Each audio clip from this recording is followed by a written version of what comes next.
Hello and welcome to my channel. Today we're going to talk about the number one thing you need to cultivate as an entrepreneur in order to grow and scale your business.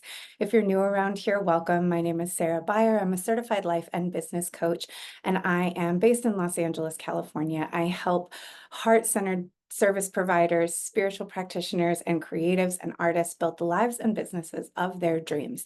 And I want to do two things. One is that I want to apologize for my video quality today.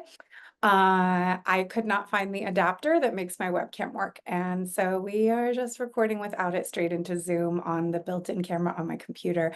I don't know where it went. I know that I had it a few days ago, but what I do have is ADHD. So I don't know where that shit is right now.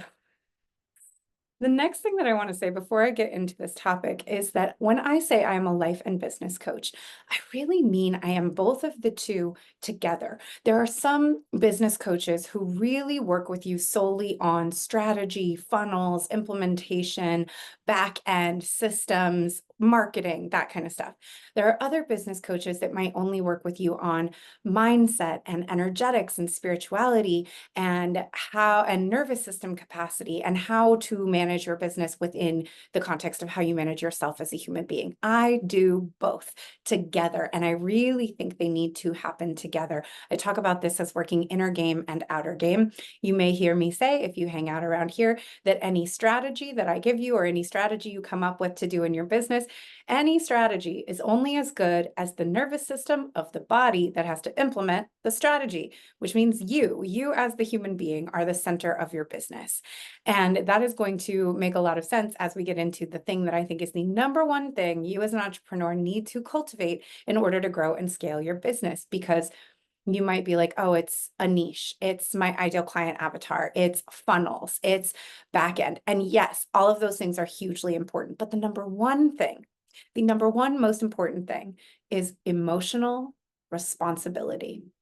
And when I say responsibility, I'm actually splitting it into two words and one word. So both responsibility, as in I personally am responsible for this. I'm responsible for myself. I'm responsible for how I show up to my business, to my clients, to money.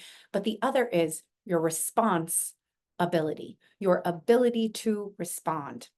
What we need to cultivate as entrepreneurs is an ability to respond to a very high level of emotional stimulus, some of which might kind of knock another person out of the game. We have to have a very high tolerance for risk. We have to have a very big capacity for rejection and disappointment, because marketing and sales is all about numbers and offering and offering and offering and offering. And most of the time, those offers will land on a no and not a yes. And we have to be okay with that. We have to build our capacity for visibility. We have to build our capacity for feedback, both positive and negative. We have to build our capacity for how we deal with difficult clients or people who are unhappy with our services, which hopefully won't happen that often. But the less often they happen, sometimes the harder it is to deal with because we're not practiced at it. Our ability to respond, emotionally respond to a broad range of challenging situations is the number one thing we need to cultivate in order to grow or scale our business. When we think about what does grow and scale means, it means more people, more interactions, more personality, more situations, more money.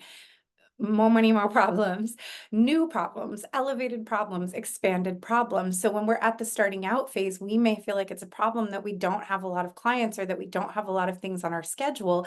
As we fill out and get busy, the new problem is now I have lots of clients and lots of people who want things from me and lots of people who have a lot of opinions about how I do things and a lot of people paying attention to me on social media for good or for ill.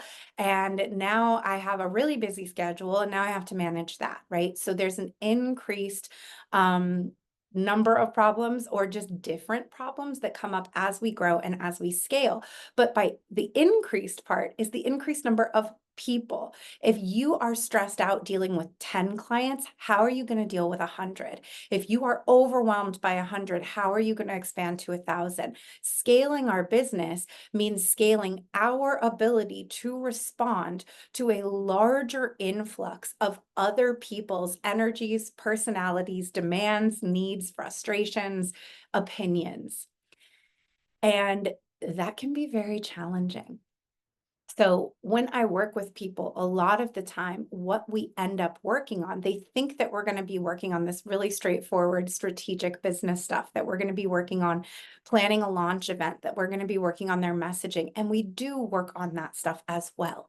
But in the process of working on that stuff, what usually happens is that these emotional tender spots are revealed. These shadow spots are revealed. I do believe that all business building is shadow work. It is going to reveal to you the places where you are operating from child consciousness, the places that you're operating from past trauma, the places that you're operating from wounding, the places that bring out immaturity.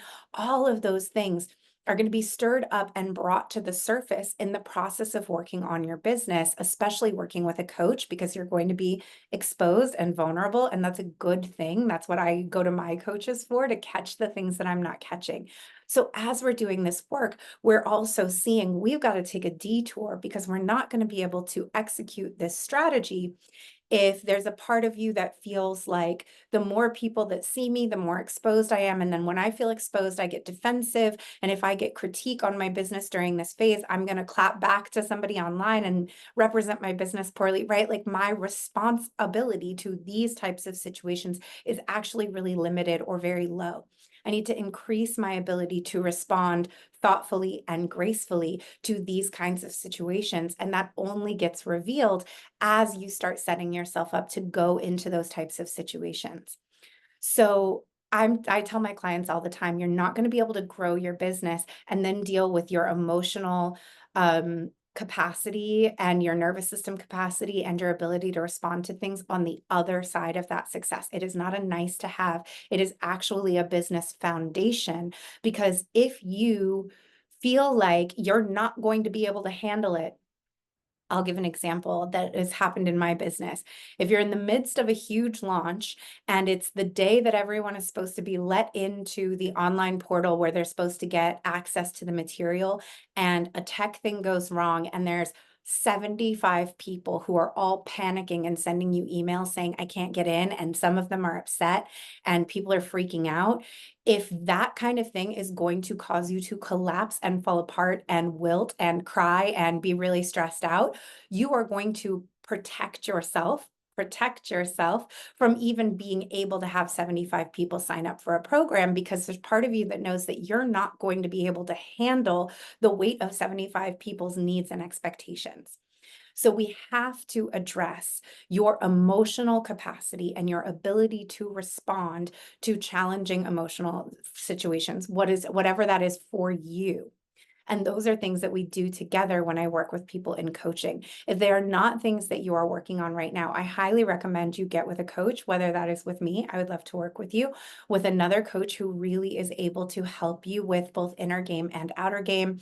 Get EMDR, get therapy, go into tapping, work on your nervous system. All of those things need to be happening simultaneously alongside your business growth, or you will block that business growth at every turn. Let me know what you think about this. I would love to hear your thoughts in the comments. And if you're new around here, please make sure you like, share, subscribe, do all the things that helps this channel grow. That's all for me today. Thank you so much. Goodbye.